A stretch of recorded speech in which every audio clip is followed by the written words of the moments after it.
মধ্যপ্রাচ্যে উত্তেজনার বাড়ার প্রেক্ষাপটে আবারও আলোচনা এসেছে ইরানের রহস্যময় ভূগর্ভস্থ মিসাইল সিটি। কৌশলগতভাবে অত্যন্ত গুরুত্বপূর্ণ হিসেবে দেখা হচ্ছে। ইরানের দাবি অনুযায়ী পাহাড়ের প্রায় 500 মিটার গভীরে নির্মিত এসব স্থাপনা কয়েক দশকের পরিকল্পনা ও প্রকৌশল দক্ষতার ফল। শক্ত পাথরের স্তর দিয়ে ঘেরা হওয়ায় এগুলোকে আধুনিক বাংকার, ব্লাস্টার, বোমা এমনকি পারমাণবিক হামলার বিরুদ্ধেও সুরক্ষিত বলে দাবি করা হয়। সামরিক সূত্রগুলো বলছে সুড়ঙ্গ নেটওয়ার্ক হাজার হাজার কিলোমিটার বিস্তৃত। প্রায় 30 থেকে 50 ফুট উচ্চতার এসব পথ দিয়ে সহজেই বড় ক্ষেপণাস্ত্রবাহী ট্রাক চলাচল করতে পারে। শত্রুপক্ষের নজরদারি এড়াতে রোবোটিক রেলপথ স্থাপনা করা হয়েছে, যা দ্রুত ক্ষেপণাস্ত্র ফায়ারিং পজিশনে নিয়ে যেতে সক্ষম।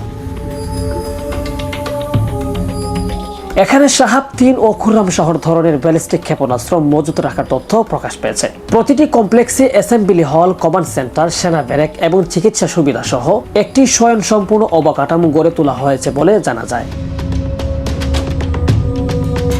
বিশেষজ্ঞদের মতে এসব স্থাপনা কম্পার্টমেন্টালাইজেশন কৌশলে নির্মিত, ফলে একটি প্রবেশপথ ধ্বংস হলেও অন্য গোপন পথ দিয়ে কার্যক্রম চালু রাখা সম্ভব। ইতিহাস ঘেঁটে দেখা যায় 1984 সালে ইরাক-ইরান যুদ্ধের অভিজ্ঞতা থেকেই ইরান ভূগর্ভস্থ সামরিক অবকাঠামো গড়ে তোলার দিকে জোর দেয়।